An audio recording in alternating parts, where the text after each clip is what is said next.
Original தளபதி, ஒரே தளபதி, தமிழகத்தின் தளபதி, மாண்புமிகு தமிழ்நாட்டினுடைய முதலமைச்சர், என் அருமை அண்ணன். எதிரிகள் எத்தனையோ வெறுப்புகள், எத்தனையோ கொலை மிரட்டல்கள் என ஆட்டை போட்டு சாப்பிட்டுட்டு இருக்கிற சும்மா விடுவானா? எதுக்கிட்டே கோயில் சாமிங்கிற பவருங்கிற, அப்புறம் அது சொத்தையை ஆட்டையை போடுற நீ நல்லவன், ஆட்டை போட்ட சொத்தையை நாங்கள் திருப்பி கவர்மெண்ட்டுக்கு எடுத்து கொடுத்தா நாங்கள் கெட்டவனா? இதே ஏழுங்கள் ஐயா எடப்பாடியாரே, தாய் கழகம் திமுகவுக்கே வந்து விடுங்கள், தேர்தல் வேலையாவது எளிதாகிவிடும். இந்த மாதிரி ஒரு இன்ப அதிர்ச்சியை எனக்கு நிறைய பேருக்கு கொடுக்குறாரு, எனக்கு தொடர்ச்சியாக கொடுக்குறாரு நம்ம அண்ணன் சேகர் பாபு. அதனால் அவருக்கு இந்த தருணத்தில் என்னுடைய நன்றியை தெரிவிச்சுக்கிறேன். அதே மாதிரி தம்பி பிரசன்னா இப்போ தான் காஃபி வாங்கி கொடுத்து கூட கூட்டிகிட்டு வந்தார். வரும்போது கேட்டேன், தம்பி நீங்கள் என்ன டானா தெருவா அப்படின்னு. இல்லை நான் திருச்சி மானா தெரு அப்படின்னாரு. அப்போ இங்கே எப்படி அப்படின்னு, லா படிக்க வந்தேன், அப்படியே சென்னையில் செட்டில் ஆகிட்டேன்னாரு. நானும் அப்படி தான் தம்பி, நந்தன மாட்சில் படிக்கலான்னு தான் வந்தேன், அப்படியே இங்கேயே செட்டில் ஆகிட்டேன். அப்போது இந்த சென்னை பாருங்க எவ்வளோ பேரை வாழ வைக்குது, வளர வைக்குது. முகந்தெரியாத யாராருக்கெல்லாம் அடையாளத்தை கொடுக்கறது சென்னையா இருக்கு. புரியுதா இல்லையா? நீ சென்னை மக்கள் மாதிரி ஒரு நல்லவங்கள உலகத்திலே நீ பார்க்க முடியாது. செலை வைக்கணும்னா சென்னையில் பிறந்திருக்கிற அத்தனை பேருக்கு செலை வைக்கணும். ஏன்னா நமக்கு தெரிஞ்சு 2 சப்பாத்தியோட வருவாங்க, சாப்பிடுவாங்க, அடுத்து பக்கத்தில் திண்ணியில் உட்காரவான்னு கேட்பாங்க. என்னப்பா பிள்ளைங்கள வச்சுட்டு இப்படி நிற்கிறியப்பா, வாப்பா நம்ம வீடு பாது, என்னப்பா நீ வாப்பா அம்மா குட்டிக்குள்ளே உட்காரம்மா. திண்ணையில் உட்காருவாங்க, அப்புறம் மொதல் ரூமுக்கு வருவாங்க, அப்புறம் முற்றத்துக்கு வருவாங்க, அப்புறம் மொத்தமாக பாட்டா போட்டுருவாங்க. அப்பவும் துணிமணியெல்லாம் எடுத்துக்கிட்டு அம்மா நல்லதோ கெட்டதோ கொடுத்துட்டோம், வாங்கிட்டான், நான் இதுக்கப்புறம் அவன்கிட்ட போய் பிரச்சனை பண்ணுறது நல்லா மாறுது, வா நம்ம போவோம் அப்படின்னு அந்த பிள்ளைங்களை ஒரு நம்பிக்கையோடவே கூட்டிகிட்டு போவான். இப்படி ஒரு மனசு உள்ள மக்களை நான் சும்மா ஏதோ இதுக்கு பேசுகிறேன்னு நினைக்காதீங்க. கருணாநிதியாகிய என்னை கருணாசாக மாற்றியது சென்னை இல்லை. இப்போ நம்ம வரும்போது பிரசனாட்டா தான் சொன்னேன், அந்த கீதம் ரெஸ்டாரண்ட், அது நம்ம பாஜக ரெஸ்டாரண்ட்னு வச்சுக்க. கீதம்னா கீதம் இல்லை, அந்த பில்டிங்கை சொல்கிறேன். ஆமாம், அதுக்கு பக்கத்தில் ஏதோ ஒரு ஹோட்டல் இருந்துச்சு. அங்கே தான் நம்ம ரூம் பாயா அப்போது வேலை செஞ்சுட்டு தான் ஆர்ட்ஸ் காலேஜில் படித்தோம். ஸோ வாழ்க்கையில் அன்னைக்கு வரும்பொழுது எதுவுமே தெரியாமல் வந்தோம். அதுக்கப்புறம் இங்கே தான் படித்தோம், அப்புறம் பிரசிடென்சி காலேஜில் படித்தோம். ஏதோ சைடில் மிமிக்ரி பண்ணோம், பாட்டு பாடினோம், இந்த மாதிரி கானா பாட்டு கச்சேரி பண்ணோம், கிராமிய பாட்டு கச்சேரி பண்ணோம், அப்புறம் நன்னானேன்னோம், அப்புறம் சரிகமானோம், அப்புறம் மேஸ்ட்ரோ ஆர்கெஸ்ட்ரான்னு டெவலப் பண்ணோம். இவ்வளவு நடந்திருக்குது. தமிழ் பாப் சிங்கர் ஆனோம். இப்போ இன்றைக்கெல்லாம் கானா பாட்டு இந்த பாடகி தங்கச்சி பாடுறாங்க, இதிலெல்லாம் வருது. அன்னைக்கெல்லாம் நம்ம பாடினா எங்கேயும் வந்துச்சு, அந்த ஏரியாவில் மட்டும் வந்துச்சு விசில், அவ்வளோதான், வேறு வெளியிலலாம் ஒன்றும் வராது. ஸோ அந்த மாதிரி அந்த இடத்துல இருந்து தான் நம்ம இந்த இடத்துக்கு வந்திருக்கிறோம். அதனால தான் அந்த அம்பாசமுத்திர அம்பானின்னு ஒரு படம் எடுக்கும் பொழுது கவிஞர் வைரமுத்து அண்ணன்கிட்ட போயிட்டு பாட்டு எழுதும் பொழுது, ஆனால் இப்போ நீங்கள் கவிஞர் ஆகாமல் இருந்தால் என்னவாயிருப்பீங்க அப்படின்னு கேட்டேன். நான் என்னப்பா ஒரு காலேஜ் ப்ரொஃபஸர் ஆகிருப்பேன் அப்படின்னு சொன்னார். உசிலம்பட்டியில் பிறந்த உங்களே இவ்வளோ பெரிய கவிஞராகி இருக்குது சென்னை, என்னைக்காவது அதுக்கு நன்றி சொல்லியிருக்கீங்களா அப்படின்னு கேட்டேன். அவரே அமைதியாக இருந்தார். எனக்கு நன்றி சொல்லணும்ப்பா இந்த சென்னைக்கு, எனக்கு 2 லைன் எனக்காக மாற்றி எழுதி கொடுங்கன்னு கேட்டேன். அதில் தான் அந்த அம்பாசமுத்திர அம்பானியில் 2 லைன் எழுதினார். அன்னை பெற்றால் அன்பால் என்னை, சென்னை தானடா 2ஆம் அன்னை அப்படின்னு எழுது. அதனால் இந்த பாரம்பரியமிக்க இந்த சென்னையில் இப்படிப்பட்ட ஒரு நிகழ்ச்சியில் தொடர்ச்சியாக நிறைய கலைஞர்களுக்கு வாய்ப்புகளை தொடர்ச்சியாக வழங்கக்கூடிய எங்கள் அண்ணன் சேகர் பாபு அவர்களுக்கு மீண்டும் ஒரு முறை இந்த நேரத்தில் நான் நன்றியை தெரிவிச்சுக்கிறேன். குறிப்பாக இந்த நிகழ்ச்சியினுடைய நோக்கம் உங்களுக்கு தெரியும். நம்ம ஒரிஜினல் தளபதி, ஒரே தளபதி, தமிழகத்தின் தளபதி, மாண்புமிகு தமிழ்நாட்டினுடைய முதலமைச்சர், என் அருமை அண்ணன். நான் கல்லூரி மாணவனாக இருக்கும் பொழுது அன்பகத்தில் இருந்து நடையாய் நடந்து கூட்டி சென்ற தளபதி, எங்களை கூட அரவணைத்து சென்ற தளபதி, ஒரே தளபதி அண்ணன் மு.க. ஸ்டாலின் அவர்களுடைய 73வது பிறந்த நாள் விழாவிலே இத்தனை இசை கலைஞர்களை அழைத்து ஒரு பிரம்மாண்டமான ஒரு இசை நிகழ்ச்சியை ஏற்பாடு செய்து கொண்டிருக்கக்கூடிய எனது அண்ணன் சேகர் பாபு அவர்களுக்கு மீண்டும் ஒரு முறை நன்றி. அதே நேரத்தில் நான் 2 முறை அண்ணன் கூப்பிட்டு வந்திருக்கிறேன், 3வது முறை வந்திருக்கிறேன். இந்த 2 முறை நான் இவரை பற்றி பெருசாக பேசலை. ஃபஸ்ட்டு பேசும்போது என்ன சொன்னேன்னா, இந்த அப்போ நம்ம காக்கா பிடிச்சிருந்தோம்னா நிறைய கச்சேரியெல்லாம் பண்ணியிருக்கலாம், சவுத்தில் இங்கிட்ட நார்த்தில் கொஞ்சம் அப்போ நம்மளும் லட்சுமணன் சொல்றது மாதிரி ஆரம்பத்தில் டெவலப் ஆகிருந்துருக்கலான்னு ஒரு சின்ன யோசனை. ஏன்னா அவர் இன்னைக்கு மினிஸ்டராக இருக்கிறாரு, அதனால செய்கிறாருல்ல. அவர் சாதாரண அந்த ஏடிஎம்கே கட்சியில் தொண்டனாக இருந்த காலத்திலேயே இதே வேலை தான் பரபரப்பு தான். எப்போ பார்த்தாலும் அவ்வளோ பெரிய கொடியெல்லாம் அப்போவே. ஸோ அதனால் அதெல்லாம் நான் நிறையா பார்த்துருக்கிறேன். ஆனால் ஒன்று சொல்கிறேன், நல்லா கேட்டுக்கங்க எல்லாரும். சுதந்திர இந்தியாவுக்கு பிறகு 52லேருந்து 2026 எலெக்ஷன் வரப்போகுது.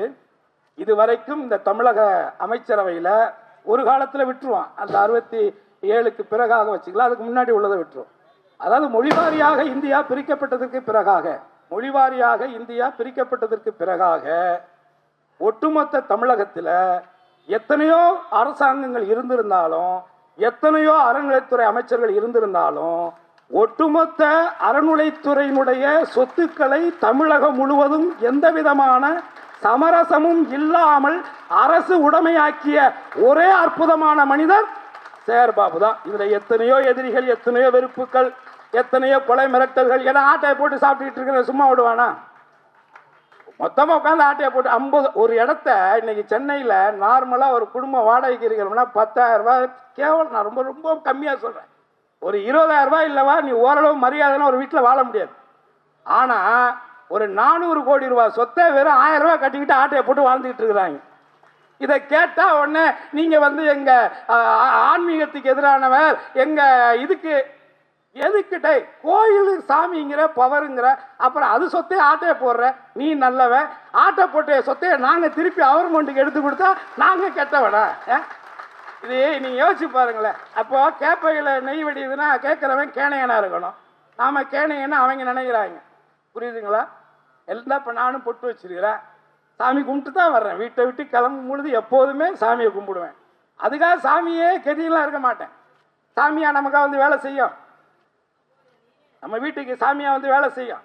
நாம வேலை செய்யணும், நாம உழைக்கணும், நாம சம்பாதிக்கணும். நம்ம பொண்டாட்டி பிள்ளைங்களுக்கு நாம தான் நைட்டிலிருந்து தங்கத்திலிருந்து எல்லாமே வாங்கி கொடுக்கணும். அதை விட்டுட்டு எல்லாமே அவர் கொடுப்பாரு. அவர் எப்படி கொடுப்பார்? எவ்வளவு பேருக்கு கொடுப்பார்?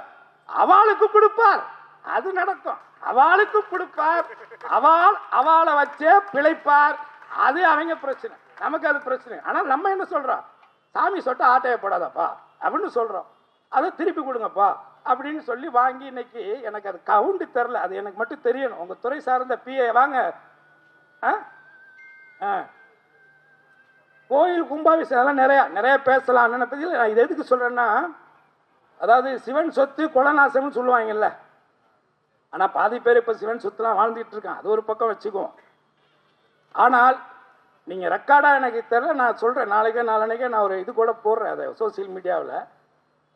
இந்த இத்தனை ஆண்டு காலங்களில் கடவுள் சத்தியமாக சேகர் பாபு மாதிரி அறநிலைத்துறைக்கு செஞ்ச ஒரு அமைச்சர் கிடையாது. நான் சேலஞ்சு பண்ணுறேன், யாராவது இந்த தமிழ்நாட்டில் என்னையா பெருசாக பண்ணிட்டார் அவர் அப்படின்னு சொல்கிறவங்க யாராவது ஒருத்தங்க இருந்தால், I am ready to debate with my brother Prasanna. என்ன பிரசன்னா சேனல், அவர்கிட்ட நிறைய சேனல் கான்டாக்ட் நிறைய வச்சுருக்காரு. டிவி கேமரா இருக்கோ இல்லையே பிரசன்னா இருப்பாங்க.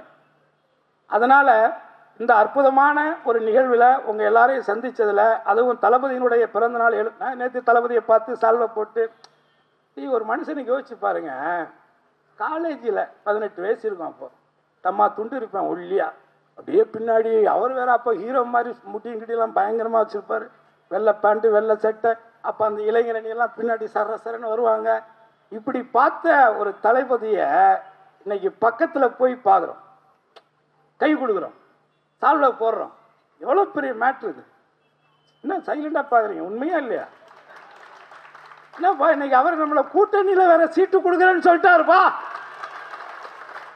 முக்குளத்தோர் புலிப்படைக்கு தமிழ்நாட்டில் ஒரு சீட்டு கன்ஃபார்மு, வெற்றி சின்னம் உதயசீரன் தான் உங்க சின்னம்னு சொல்லிட்டாரு. இதுக்கு மேலே வேற என்ன வேணும்? இதுக்கு மேலே வேற என்னப்பா வேணும்? அதனால இந்த மகிழ்ச்சியான தருணத்தில் எல்லாரும் என்ன நான் பேசுவேன். நான் இப்போ இது இந்த இடம் நம்ம மக்கள், உங்களில் ஒருத்தனா இருந்து வளர்ந்தவன் இந்த சென்னையில், அதனால நான் உங்கள் கூட ஒருத்தனா, உங்கள் குடும்பத்தில் ஒருத்தனா நான் பேசுகிறேன். மனசுக்கு பட்டது நம்ம எழுதி வச்சு பேசுகிற பழக்கம் கிடையாது. ஆனால் எனக்குள்ள ஒரு கவிஞன் இருக்கான், அது நிறையா பேருக்கு தெரியாது. நானும் ஒரு கலைஞன் மட்டும் இல்லை, ஒரு கவிஞன். அதனால தளபதியோட இந்த பிறந்த நாள், இந்த 73வது பிறந்த நாளுக்காக ஒரு கவிதை வீட்டில் உட்காந்து எழுதி எடுத்தாந்துருக்கிறேன். படிங்க, கேளுங்க, கேட்டுட்டு அண்ணன் என்ன சொல்றீங்கன்னு பாரு. கவிதை வாசிச்சா ரெண்டு வாட்டி வாசிக்கன்னு சொல்லுவாங்க. நான் அப்படிலாம் வாசிக்க மாட்டேன், ஒரே வாட்டி தான் வாசிப்பேன். டைம் ஆகுது. காலம் முழுக்க காலையில் எழும் சூரியனை போல், காலம் முழுக்க காலையில் எழும் சூரியனை போல், இனி வாழும் காலமெல்லாம் ஆட்சியில் அமரப்போகும் எங்களின் ஓய்வறியா உதய சூரியன் அண்ணன் ஸ்டாலின் அவர்களுக்கு எனது இனிய பிறந்த நாள் வாழ்த்துக்கள். நம்ம எல்லார் சார்பாகவும் அவருக்கு வாழ்த்துக்கள். அறிஞர் அண்ணா திராவிட வயலை உழுது பண்படுத்தினார். அறிஞர் அண்ணா திராவிட வயலை உழுது பண்படுத்தினார். முத்தமிழ் அறிஞர் கலைஞர் அந்த திராவிட வயலில் நல்ல விதையை விதைத்தார். அந்த நல்ல விதைதான் இன்று நாடாளும் அண்ணன் ஸ்டாலின். திராவிட விதைகள் ஒருபோதும் பதறுகளாவதில்லை. திராவிட விதைகள் ஒருபோதும் பதறுகளாவதில்லை. அது நூற்றாண்டுகளை கடந்து விளையும் வீரியமிக்க விதை. இதை உணர்பவர்கள் உணர்ந்து கொள்ளட்டும். இனியும் தமிழ்நாட்டு விடியலுக்காக திராவிட விதை விளையும் விளையும் விளையும். திராவிட வயலுக்குள் ரசாயன மருந்துகளை எப்படியாவது அடித்து விடலாம் என்றுதான் ஆர்ப்பரிக்கிறது ஆரியம் என்கின்ற RSS பங்சரிவார பாஜக. திராவிட வயலுக்குள் ரசாயன மருந்துகளை எப்படியாவது அடித்து விடலாம் என்றுதான் ஆர்ப்பரிக்கிறது ஆரியம் என்ற RSS சங் பரிவார பாஜக. ஆனால் தன் கூறிய முனை சூரிய கதிரால் குத்தி கிழித்து விடும் திராவிடம் என்பதை மறந்து விடாதீர்கள்.